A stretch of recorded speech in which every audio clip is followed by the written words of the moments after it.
This is Optimal Finance Daily, episode 277, The Single Hardest Thing About Negotiating, by Kristin Wong of the wildwong.com. And I am Dan, your personal narrator here on Optimal Finance Daily. I'm here each weekday reading to you from some of the best personal finance blogs on the planet. And before we get to today's post, I have another podcast that I'd love for you to check out. It is the Creating Wealth podcast with Jason Hartman. And there you can learn a new slant on investing and hear from some real experts in the field. Definitely worth a listen. I'm going to tell you a little bit more about it later. So come by oldpodcast.com/wealth to learn more. Now let's get to today's post and start optimizing your life. The Single Hardest Thing About Negotiating, by Kristin Wong of the wildwong.com. Here's what I used to say about negotiating in my early 20s. If you have a good job, you don't need to negotiate. My boss just gives me raises. Man, was I naive. At first glance, it seems like a pretty good deal, right? You never even have to ask. Your boss just automatically bumps your salary every few months. Especially if you hate negotiating, this seems like a great scenario. And that's what I thought, at least. After a while, I learned my lesson. If your employer keeps giving you a raise every 3 months, you're probably underpaid, and I learned this the hard way. After a year on the job, I was browsing Monster when I found a similar gig that paid almost double, $50,000 a year. I didn't think I could ever make that much money, just 2 years out of college, but I had to try. So I applied. They called me for an interview. Then they offered me the job. Of course, I told my original employer I had to quit. After all, I couldn't pass up the same gig for double the pay. And then they offered to match the salary. I was hurt. They could afford to pay me that much this whole time, and they've been teasing me with these raises? I could have paid off my student loan. I could have lived in a nicer apartment. Here's the thing, though. Why would they? They're a business, and a business has to make money. You don't make money handing out $20,000 to an employee who doesn't ask. I was severely underpaid, and that was 100% on me. Sure, my industry might be different. Surely there are some industries and jobs in which negotiating just isn't a thing. For most of us, however, I think the lesson applies. If you never have to negotiate a raise, you're probably underpaid. Negotiating can be scary, though. You can read all the tips and hacks out there on how to negotiate. Who should throw out the first offer, the best time to bring it up, what kind of body language to use, and so on.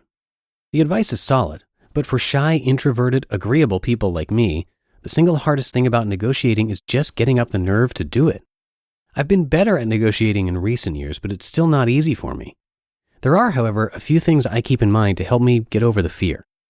1. Employers expect you to ask. Aside from minimum wage, it's not like most salaries are regulated. They're not exactly arbitrary either, but the point is, salaries usually vary. Employers know this, and they expect you to inquire about that gray area. According to Clark University, most companies can afford to pay you about 15 to 20% more than they initially offer. 2. The worst they can say is no. I've said it before, but one of the most liberating moments in my career was asking a big client for more money, only to have them say, "I'm so sorry, but that's not in our budget right now. Hopefully we can make it happen in the future." I got rejected. It was great. Why? Because rejection was my biggest negotiating fear, and it wasn't even bad. Plus, it was gratifying to know that even though I didn't get what I asked for, I successfully pushed the boundaries of my earning potential. 3. It's not just about the money. When you negotiate, you're not just asking for more money, you're also making a statement. Negotiating shows your employer you're confident about your value. It shows them you're business savvy enough to speak up. Those qualities might be more important in some industries than others, but most employers would probably prefer a confident, shrewd employee over an unsure, naive one. That last point probably motivates me more than anything. In my early 20s, a bit of naivete was understandable, maybe even expected. I was just out of college. I had no idea how the business world worked. At 33, however, I should know better, and most clients should expect me to know better and bring more to the table. With that in mind, I force myself to ask. Still, it's not always easy.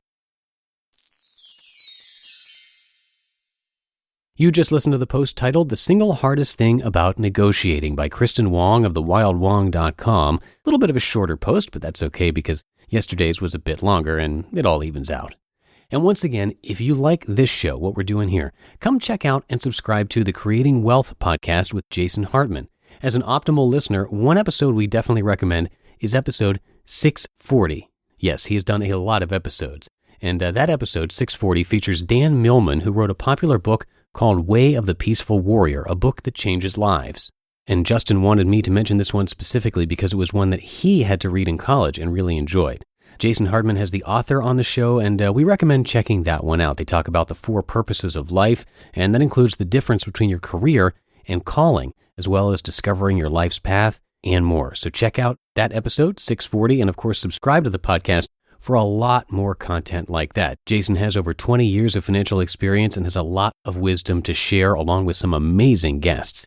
You can find the Creating Wealth Show in your favorite podcast app and come by oldpodcast.com/wealth to learn a little bit more about it. Jason is helping us out to keep this show going, and it would be great if you could return the favor. So again, just visit oldpodcast.com/wealth for more info and subscribe to the Creating Wealth Show. Tomorrow, I'm going to start an interesting personal finance series from Ramit Sethi, one of our regular authors here on the podcast. So stay tuned for that, where your optimal life awaits. Hello, Life Optimizer. This is Justin Malik, creator and producer of this podcast, but also Optimal Living Daily, the show where I read to you from even more blogs covering finance, productivity, minimalism, personal development, and more, from incredible bloggers like Derek Sivers, Zen Habits, Mark and Angel, The Minimalists, and all the ones you hear on this show too. So if you enjoyed today's episode and like taking amazing blogs on the go, come on over to Optimal Living Daily and subscribe to that one too. And together, we'll start optimizing your life. You've been listening to Optimal Finance Daily. Be sure to hit the subscribe button to stay up to date on each new episode and head to oldpodcast.com. That's OLDpodcast.com for a free gift as well as more actionable tips and resources to help you maximize your potential. Thanks for joining us, and remember, your optimal life awaits.